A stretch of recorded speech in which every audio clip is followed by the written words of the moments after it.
Assalamualaikum warahmatullahi wabarakatuh. Perkenalkan, nama saya Fadilah Putri Hardianti. Mohon izin Ibu, mohon maaf saya tidak bisa mengikuti presentasi dengan teman-teman yang lain secara langsung dikarenakan saya baru saja melahirkan kemarin. Sehingga saya izin merecord hasil pembagian bagian saya untuk presentasi kali ini. Untuk kelompok 6 sendiri, presentasinya terkait tata kelola dan dewan direktur. Untuk bagian saya sendiri, saya mendapatkan bagian Dewan Direksi.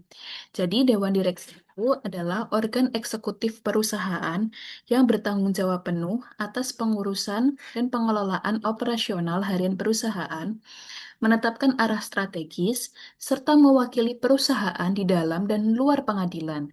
Berperan kunci dalam implementasi tata kelola perusahaan yang baik dengan memastikan kepatuhan, menjaga keberlanjutan bisnis, dan melindungi kepentingan pemegang saham melalui pengawasan, pengambilan keputusan, dan akuntabilitas.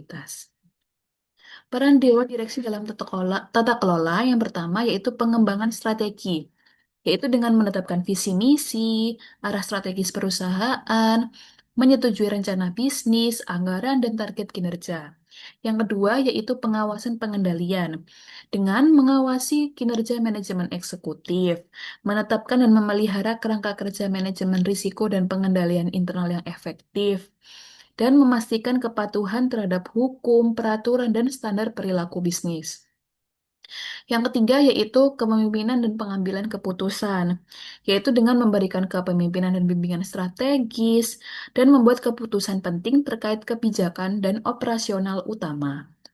Yang keempat yaitu perlindungan kepentingan, yaitu bertindak demi kepentingan terbaik perusahaan dan semua pemangku kepentingan, yaitu pemegang saham, karyawan, dan pelanggan.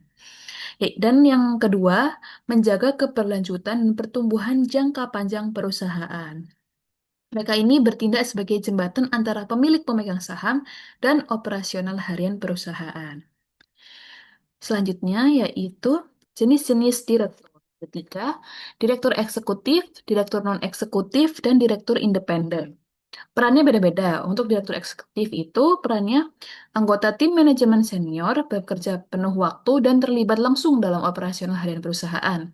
Kalau yang non-eksekutif itu perannya dia bukan karyawan perusahaan, dia memberikan perspektif eksternal dan bekerja paruh waktu. Kalau yang direktur independen itu tipe direktur non-eksekutif yang sepenuhnya independen. Dia tidak memiliki ikatan material dengan perusahaan selain menjadi dewan direksi.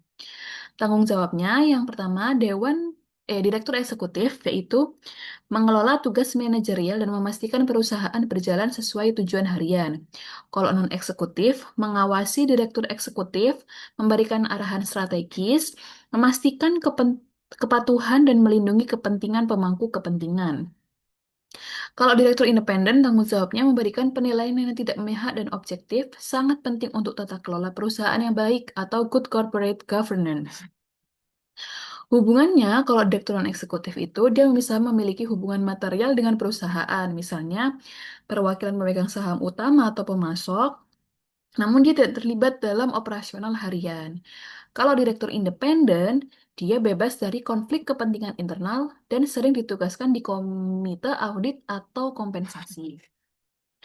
Jadi direktur eksekutif itu menjalankan bisnis. Sementara direktur non-eksekutif dan independen ini dia memberikan pengawasan, strategi, serta memastikan tata kelola perusahaan itu berjalan dengan baik. Jadi kriteria pemilihan anggota dewan itu yang pertama harus bertakwa, yaitu warga negara Indonesia yang bertakwa kepada Tuhan Yang Maha Esa, setia kepada Pancasila dan UUD 45, sehat jasmani dan rohani, berwibawa, jujur, adil, dan berkelakuan tidak tercela, berpendidikan sarjana, kemudian mempunyai integritas dan dedikasi yang tinggi untuk mempertahankan persatuan dan kesatuan bangsa dan negara, memiliki kepedulian wawasan, pengetahuan, dan atau keahlian, serta pengalaman dalam bidang penyiaran publik, kecuali bidang tugas tertentu dalam pengelolaan penyiaran. Yang ke-8, tidak terkait langsung ataupun tidak langsung dengan kepemilikan dan kepengurusan media massa lainnya. Yang ke-9, tidak memiliki jabatan lainnya. Hubungan antara Dewan Direksi dan manajemen operasional ini adalah atau Hubungan timbal balik yang strategis di mana dewan bertindak sebagai pengawas dan memberi arah strategis atau governance seperti bertanggung jawab atas pengambilan keputusan strategi tingkat tinggi, menetapkan visi misi, menyetujui anggaran, pengawasan risiko, serta menuju dan mengevaluasi kinerja CEO.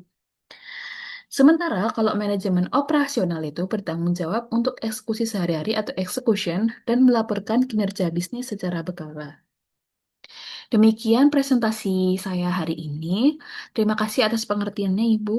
Mohon maaf saya tidak bisa presentasi secara langsung. Sekian presentasi saya. Terima kasih. Selamat siang.